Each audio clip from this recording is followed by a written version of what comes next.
Welcome to ప్రభంజనం TV news. Bhajapa party సభ్యత్వ నమోదు కార్యక్రమంలో పాల్గొన్న పురంధేశ్వరి. ఎన్టీఆర్ జిల్లా జక్కుల నెక్కలం గ్రామంలో భాజపా పార్టీ సభ్యత్వ నమోదు చేపట్టిన భాజపా పార్టీ అధ్యక్షురాలు దగ్గుపాటి పురంధేశ్వరి. జక్కుల నెక్కలం గ్రామంలో స్థానిక ప్రజల మొబైల్స్లో భాజపా పార్టీ సభ్యత్వం నమోదు చేసిన పురంధేశ్వరి. భారతీయ జనతా పార్టీ సభ్యత్వ నమోదుని ఈ నెల 2వ తారీఖున ప్రారంభించడం జరిగింది. మొట్టమొదటి భారతీయ జనతా పార్టీ సభ్యత్వ నమోదు చేసిన భారత ప్రధాని నరేంద్ర మోడీ నిబద్ధతో అంకిత భావంతో పనిచేస్తున్నారు కాబట్టి మంచి స్పందన వస్తుంది. ప్రజలు స్వచ్ఛందంగా వచ్చి భారతీయ జనతా పార్టీలో సభ్యత్వ నమోదు చేసుకుంటున్నారు. కిసాన్ మోర్చా రాష్ట్ర అధ్యక్షుడు చిగురుపాటి కుమారస్వామి ఈ గ్రామమే కాబట్టి వారికి ప్రత్యేక కృతజ్ఞతలు తెలుపుకుంటున్నాను అన్నారు. మన తెలుసు విశ్వవిఖ్యాత నట సార్వభౌమ డాక్టర్ పద్మశ్రీ నటరత్న నందమూరి తారక రామారావు గారి పుత్రరత్నం వాళ్ళ కారాల బిడ్డ, మన జిల్లా ఆడబొడుచు మన ఊరు రావటం మన అదృష్టం. ఇది అనుకోకుండా 11 గంటలకి లిఫ్ట్లో వెళ్తున్నప్పుడు విజయవాడ కార్యక్రమంలో పాల్గొనాలి అని చెప్పి అన్నప్పుడు, కాదమ్మా మా ఊరు రండి, మా ఊర్లో సభ్యత్వాలు చేరుతారు, మీరు మా వాళ్ళందరూ చేరుతారు, మీరు రండి అనగానే ఎమ్మటే వస్తాను, మొన్న కూడా రాలేదనే ఉద్దేశంతో మన ఊరు రావటం జరిగింది. అందుకోసమని మనం అందరం కూడా భారతీయ జనతా పార్టీ సాధారణ సభ్యత్వం తీసుకోవాల్సిన అవసరం ఉంటుంది. దాని గురించి మన వాళ్ళు పూర్తిగా వివరాలు మీకు చెప్పడం జరుగుతుంది. దాని తర్వాత ఇవాళ వారు చాలా విజయవంతంగా కిందకి వెళ్లి నిబద్ధతతోటి అంకిత భావంతో పనిచేస్తున్నటువంటి సందర్భంలో మంచి స్పందన వస్తుంది. ప్రజలు భారతీయ జనతా పార్టీ ఏ విధంగా దేశానికి సేవ చేస్తుందో, ఏ విధంగా రాష్ట్రానికి తన సహకారాన్ని అందిస్తుందో కార్యకర్తలు అందరూ వెళ్లి కింద చెప్తున్నటువంటి సందర్భంలో ప్రజలు కూడా ముందుకు వచ్చి ఎటువంటి ఒత్తిడి లేకుండా స్వచ్ఛందంగా వారు భారతీయ జనతా పార్టీలో సభ్యులుగా చేరడానికి ముందుకు వచ్చారు. నేను ప్రత్యేకించి కుమారస్వామి గారిని, సోదరు కుమారస్వామి గారికి నా ధన్యవాదాలు తెలియజేస్తున్నాను. వారు మా కిసాన్ మోర్చా రాష్ట్ర అధ్యక్షులు, ఈ గ్రామానికి చెందినటువంటి వారు. వస్తున్నటువంటి సందర్భంలో ఇక్కడ జరిగినటువంటి పంట నష్టం అంటే పోయినసారి మంత్రి గారు వచ్చినటువంటి సందర్భంలో ఈ ప్రాంతానికి వచ్చి చూసాం, కానీ ఈ గ్రామానికి అయితే మేము రాలేదు. కనుక ఇక్కడికి వచ్చినటువంటి సందర్భంలో ఒక్కసారి ఆ పంట నష్టాన్ని కూడా చూసి అక్కడ ఉన్నటువంటి వారితో మాట్లాడి ఇక్కడికి రావడం జరిగింది. నష్టాన్ని చాలా వరకు కూడా ఎన్యూమరేషన్ జరిగింది. ఏ రోజైనా సతీ సమేతంగా స్వామి వారికి పట్టు వస్త్రాలు ఇచ్చావా? వైఎస్ జగన్మోహన్ రెడ్డి. నువ్వు క్రిస్టియన్ కదా, దర్శనానికి వెళ్ళినప్పుడు ఒక్కసారైనా నాకు స్వామి వారంటే నమ్మకం అనే డిక్లరేషన్ పై సంతకం పెట్టావా? మరి ఈ కొత్త నాటకాలు ఎందుకు అని టీడీపీ కడప ఎమ్మెల్యే మాధవిరెడ్డి అన్నారు. లడ్డూను తయారు చేసే నెయ్యిలో కల్తీ జరిగింది, అది వాస్తవం. దీనివల్ల ఎంతోమంది భక్తుల మనోభావాలు దెబ్బతిన్నాయి. కేవలం కమిషన్లు కక్కుర్తిపడి ఇలాంటి దురాగతనానికి ఈ 5 సంవత్సరాలు వీరు పాటుపడ్డారు. మేము కూడా జూలై 14వ తేదీ మేము దర్శనం చేసుకొనికి వెళ్తే ఆ రోజు మీడియాతో మాట్లాడడం జరిగింది. అది మీడియా సంస్థలు కూడా ప్రసారం చేసినాయి. ఆ రోజు మేము మాట్లాడడం జరిగింది. మారుస్తారని కోరుకుంటున్నాను. లడ్డు నాణ్యత పెంచడానికి ఆ రోజు తిరుపతి దేవస్థానంలో దర్శనం అయిపోయినాక ప్రసాదాలు ఇస్తారు. దాని క్వాలిటీ ఎంత దిగజారిందంటే అధికారులకు కూడా ఇప్పుడే చెప్పి రావడం జరిగింది. వాళ్ళు అంటారు మేము ఆర్గానిక్ ప్రోడక్ట్ వాడుతున్నామని చెప్పేసి. ఈ యొక్క ప్రసాదాలు ఒక క్వాలిటీతో భక్తులకు అందించాలని చెప్పేసి వాళ్ళకి లెటర్ రాస్తాము. అలాగనే వాళ్ళకి మీ ద్వారా కూడా విన్నవించుకుంటున్నాము. వాళ్ళు తప్పకుండా ఈ విషయాన్ని గమనించి వీటినన్నింటినీ మారుస్తారని కోరుకుంటున్నాను. ఈ రోజు ఈ విషయం బయటకు వచ్చింది, కానీ ఇది జూలై 14 మేము దర్శనానికి వెళ్ళినప్పుడే తిరుపతి లడ్డు క్వాలిటీ తగ్గింది, దాని మీద చర్యలు తీసుకోండి అని చెప్పేసి సంబంధిత అధికారులకి ఒక విజ్ఞప్తి చేసుకొని రావడం జరిగింది. ఇదే కాకుండా ఈరోజు దీని నుంచి తప్పించుకోవడానికి ఎట్లా పడితే అట్లా విమర్శలు చేస్తూ ఉన్నారు. అసలు ప్రజలందరూ చూస్తున్నారు.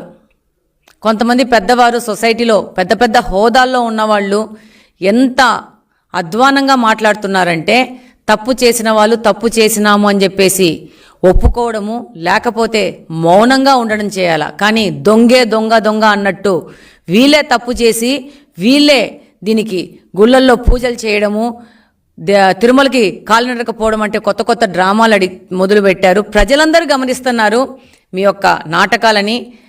ప్రజలందరికీ అర్థమవుతోంది. గత 5 సంవత్సరాల నుంచి మీరు ఏ అబద్ధాలు మాట్లాడినారో ఈరోజు ఓడిపోయి 11 సీట్లకు పరిమితమైనా కానీ మీ యొక్క పద్ధతి ఏ విధంగా మారలేదనే విషయం ప్రజలకందరికీ అర్థమవుతుంది. నేను మామూలుగా ఎవరితోనో కూర్చొని తిరుమల తిరుపతి ప్రసాదంలో ఇలా ఉంది అని అంటే, అయ్యో మనము అప్పుడు పోయి ప్రసాదం తీసుకున్నామే, ఇప్పుడు ఎట్లా అనే పరిస్థితిలో ప్రజలు ఉన్నారు. ఈరోజు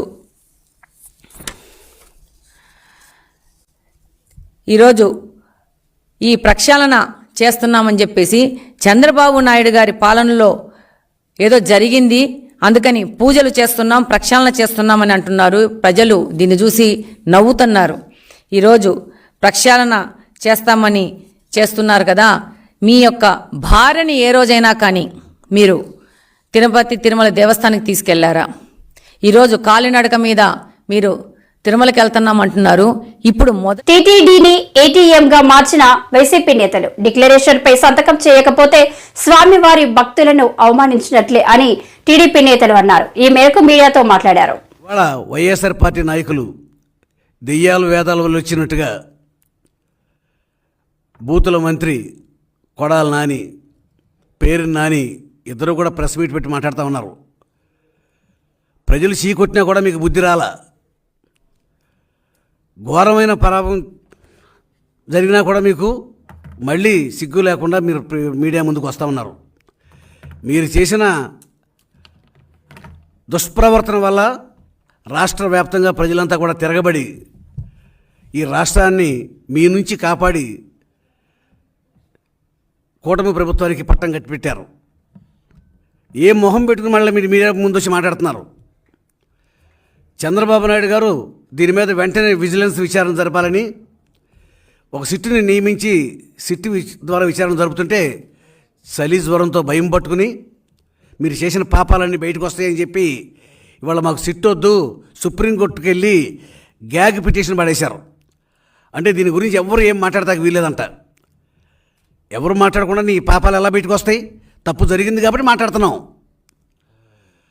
ఇవాళ చంద్రబాబు నాయుడు గారు ముఖ్యమంత్రిగా మన వరదలు వస్తే ఆయన ఇంట్లోంచి బయటకు వచ్చేసి కలెక్టరేట్లో కాపురం పెట్టి అక్కడ బస్సులో మకాం పెట్టి వరదలు తగ్గుముఖం పట్టి అందరికి కూడా రక్షణ కలిగిన తర్వాతే ఆయన ఇంట్లోకి వెళ్ళడం జరిగింది.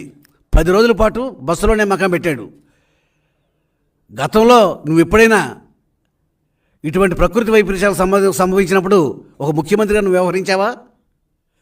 నీ 5 ఏళ్ల పాలనలో 300 పైగా దేవాలయాల మీద దాడులు జరిగినాయి. రాముల వారి తలకాయ విగ్రహం కూడా కోసేయడం జరిగింది. ఎప్పుడైనా నువ్వు ఏ గుడికైనా వెళ్ళి అన్యాయం జరిగిన చోటకి వెళ్ళి ఏం జరిగిందని ఎప్పుడైనా విచారించావా? ఇవాళ రోజున ఒక్క సంఘటన కూడా బికాస్ ఆఫ్ హిజ్ వర్క్, ఆయన పడిన కష్టాన్ని చూసి ఆయన చేసుకొస్తున్న చర్యలను బట్టి ఆయనకి ఎక్కడో ఉంది, అధపాతాళంలో ఉన్నాడు జగన్మోహన్ రెడ్డి. ఏది పాపులారిటీ విషయంలో అధపాతాళంలో ఉన్నాడు. అలాంటి వ్యక్తి ఈయన మీద ఇంకా బురద చల్లడానికంటే, ఎందుకంటే బురద చల్లాల్సిన పని మీకే దిక్కు లేదు. ఇంకా అయిపోయి ఉన్నారు 11 సీట్లు, మీరు గుర్తుపెట్టుకోండి. అలాగే ఈ మాట్లాడిన పనికి మాలిన గడ్డం వేసుకున్న వ్యక్తి అయితే కనుక అతనికి ప్రజలు భయంకరంగా చీకొట్టారు.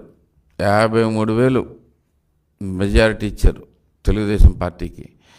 ఇతన్ని చీకొడతాం అనే దానికంటే ఇప్పుడు అతను అంతకుముందు చేసిన పనికి మాలిన వ్యాఖ్యలన్నిటికీ ఆన్సర్ ఇచ్చేట్టుగా 4 సార్లు గెలిచిన మెజారిటీ అంతా కలుపుకున్నా కూడా లేనట్టుగా అంత దారుణంగా ధిక్కరించి వైఎస్ఆర్సీపీ నేతలను కొనుగోలు చేసి ఆ పదవులను పెత్తంతరలకు అమ్ముకునే దళారిగా ఏపీ సీఎం చంద్రబాబు మారిపోయారని మాజీ మంత్రి కారుమూరి వెంకట నాగేశ్వరరావు అన్నారు. ఆర్ కృష్ణయ్య తన రాజ్యసభ సభ్యత్వానికి రాజీనామా చేసిన అంశంపై కారుమూరి విశాఖలో మీడియాతో మాట్లాడారు. ఇవాళ ఆయన చెప్పే సాక్స్ చూస్తుంటే చాలా విడ్డూరంగా ఉంది. నేను తెలంగాణలో ప్రాతినిధ్యం వహిస్తున్నాను, నువ్వు ఢిల్లీకి నిన్ను రాజ్యసభకి చేశారయ్యా, రాజ్యసభ సభ్యుడిని. భారతదేశంలో ఎక్కడ ఎవరి గురించి అయినా మాట్లాడే హక్కు ఇచ్చారు, నీకు కల్పించారు జగన్మోహన్ రెడ్డి గారు. కానీ చంద్రబాబు నాయుడు గారు కమ్ముడిపోయిన మనిషి ఆర్ కృష్ణయ్య.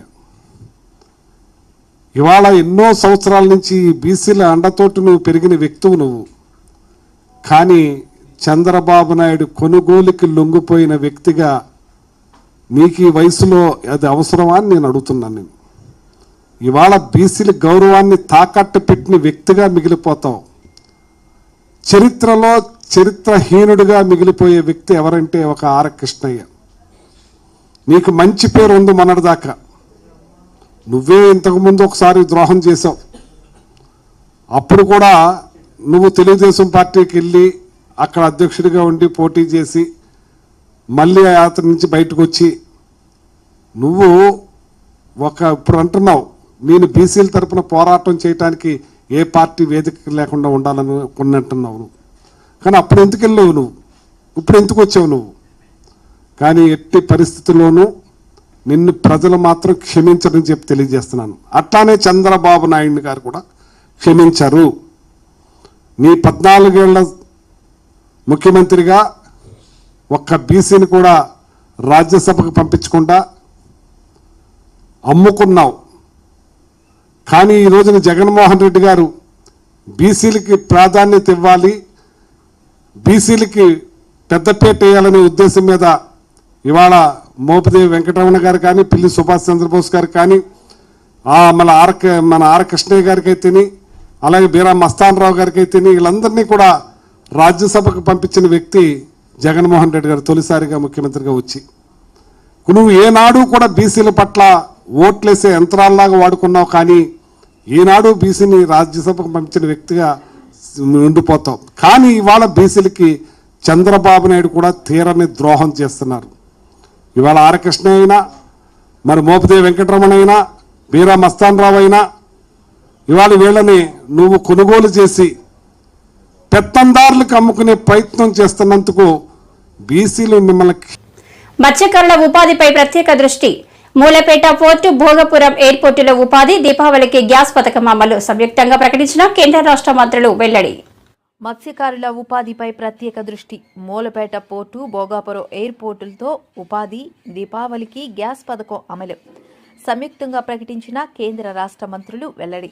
జిల్లా మత్స్యకారులపై ప్రత్యేక దృష్టి సారిస్తున్నట్లు కేంద్ర పౌర విమానయాన శాఖ కింజరపు రామ్మోహన్ నాయుడు వెల్లడించారు. బుధవారం శ్రీకాకుళం నియోజకవర్గం శ్రీకాకుళం రూరల్ మండలం కుందువానిపేట గ్రామంలో నిర్వహించిన ఇది మంచి ప్రభుత్వం కార్యక్రమంలో రాష్ట్ర వ్యవసాయ శాఖ మంత్రి కింజరపు అచ్చెన్నాయుడు, జిల్లా కలెక్టర్ స్వప్నిల్ దినాకర్, పుండకర్, స్థానిక శాసనసభ్యులు గొండు శంకర్లతో కలిసి ఆయన పాల్గొన్నారు. ఈ సందర్భంగా ఆయన మాట్లాడుతూ ఇది మంచి ప్రభుత్వం కార్యక్రమంలో పాల్గొనడం ఆనందంగా ఉందన్నారు. 3,000 పెన్షన్లు నుండి 4,000 రూపాయలకు పెంచడమైందన్నారు. ఇచ్చిన మాటకు ప్రభుత్వం కట్టుబడి 1వ తేదీన తెల్లవారేసరికే పంపిణీ జరిగిందని వివరించారు. 14 అక్టోబర్ అసలు గ్రామాలన్నీ చిన్న భిన్నమైపోయాయి.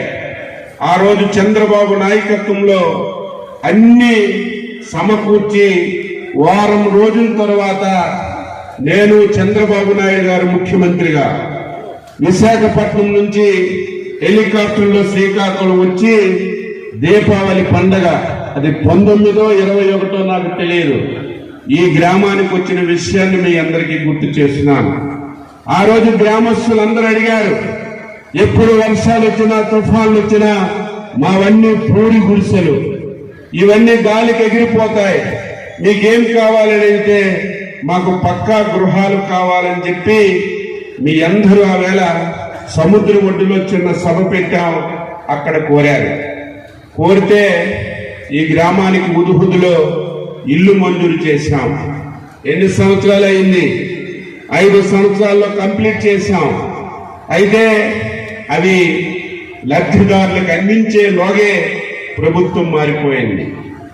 ఎవరైనా సరే ఇటువంటి మంచి కార్యక్రమాన్ని ఆ ప్రభుత్వం కొనసాగించాలి. కానీ 5 సంవత్సరాలు దాని మీద కనీసం దృష్టి పెట్టలేదు. ఇదేదో ఒక శ్రీకాకుళం నియోజకవర్గం ఇది ఓపెన్ చేస్తే ఆయనకి పేరు వస్తుందని మొత్తం 5 సంవత్సరాలు ఎక్కడ కూడా ఇల్లు పంపిణీ చేయలేదు. నేను ఈ మధ్య కాలంలో ప్రభుత్వం వచ్చిన తర్వాత జిల్లాలో అన్ని దగ్గరలా ఉదుహుదు ఇల్లు పరిస్థితి ఏంటని మా డిఎం హౌసింగ్ గారికి చెప్పాను. ఆ హౌసింగ్ డిఎం వారి సిబ్బంది ఆ ఉదుహుదు దగ్గరికి వెళ్తే ఆ ఇల్లు ఓపెన్ చేసేసరికి కళ్ళలో నీళ్లు వస్తున్నాయి. మొత్తం ద్వారాలు పుచ్చిపోయాయి, చీమలు పట్టేశాయి, చుట్టూ ముళ్ళ పొదలతో అక్కడికి వెళ్ళలేనటువంటి పరిస్థితి ఈ రోజు జిల్లాలో ఉంది. ఇదా ప్రభుత్వం? ఈ రోజు నిన్న నేను మూలపేట వెళ్ళాను. జగన్మోహన్ రెడ్డి మూలపేటలో పోర్టు శంకుస్థాపన చేశాడు. చంద్రబాబు నాయుడు అంతకు ముందు భావనపాడులో శంకుస్థాపన చేశారు. అయితే గత ప్రభుత్వం జగన్మోహన్ రెడ్డి మూలపేట పోర్టు శంకుస్థాపన చేశాడు కదా, అలాగని చెప్పి నేను దాన్ని వ్యతిరేకిస్తే అది మనిషే కాదు, ప్రభుత్వమే కాదు, నాయకుడే కాదని చెప్పి సందర్భంగా తెలియజేస్తున్నాను. ఎవరైనా సరే నా ఇంటిలో కార్యక్రమం కాదు, నా చేతిలో కార్యక్రమం కాదు, ప్రజల ఆస్తి, ప్రజలు కట్టినటువంటి పన్నులతో మీరు ఓట్లేసి గెలిపిస్తే దానికి అధిపతులుగా మేము పనిచేస్తాం. అందుకే నిన్నే మూలపేట వెళ్ళాను, పోర్టును కంటిన్యూ చేస్తాం. Welcome to news 10 Telugu. Visakha Simhachalam Shri Varaha Lakshmi Narasimhaswamy వారిని దర్శించుకున్న రాష్ట్ర ఐటీ శాఖ మంత్రి నారా లోకేష్ పూర్ణ కలశంతో స్వాగతం పలికిన ఆలయ ప్రధాన అర్చకులు శ్రీనివాసాచార్యులు, దేవస్థానం ఈవో త్రినాథరావు కప్ప స్తంభం ఆలింగనం చేసుకుని బేడ మండపం ప్రదక్షిణ చేసి అంతరాలయంలో గోత్ర నామాలతో ప్రత్యేక పూజలు నిర్వహించారు.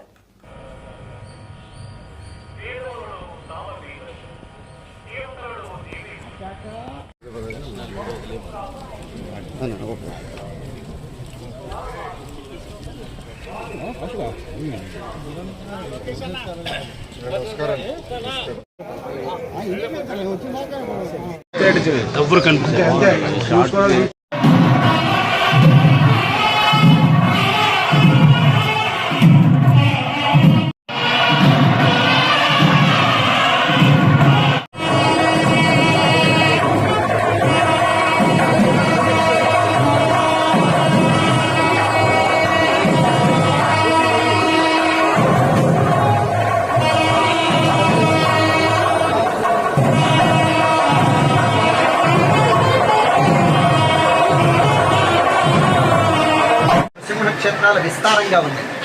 అలాగే వరాహ క్షేత్రాలు అక్కడక్కడ మనం చూస్తాం. కానీ వరాహ నృసింహ ప్రభువుగా ఉన్నటువంటి రూపం ప్రపంచంలో ఇది ఒక్కటే సింహాచలం మాత్రం. 2 రూపాలతో యుగలావతారమూర్తిగా అవతరించినటువంటి వరాహస్వామి జ్ఞానాన్ని ఇచ్చేది, నృసింహస్వామి ఇక్కట్లను తొలగించేది. ఈ 2 ఒక చోట, అంటే 2 ఫలితాలను ఒక చోట మనం పొందగలిగినటువంటి క్షేత్రం సింహాచలం. కృత శౌచం, హరం పాపం, సింహాచలం, అహోబలం అని నృసింహ క్షేత్రాలు 4 క్షేత్రాలు ప్రధానమైన క్షేత్రాలని స్థలపురాణం చెప్తారు. అహోబలంలో నృసింహ ఆవిర్భావం అంటే హిరణ్యకశిపు సంహారం జరిగి స్తంభంలోంచి వచ్చినటువంటి. కృతశౌచంలో ఈ హిరణ్యకశిపుని సంహరించినటువంటి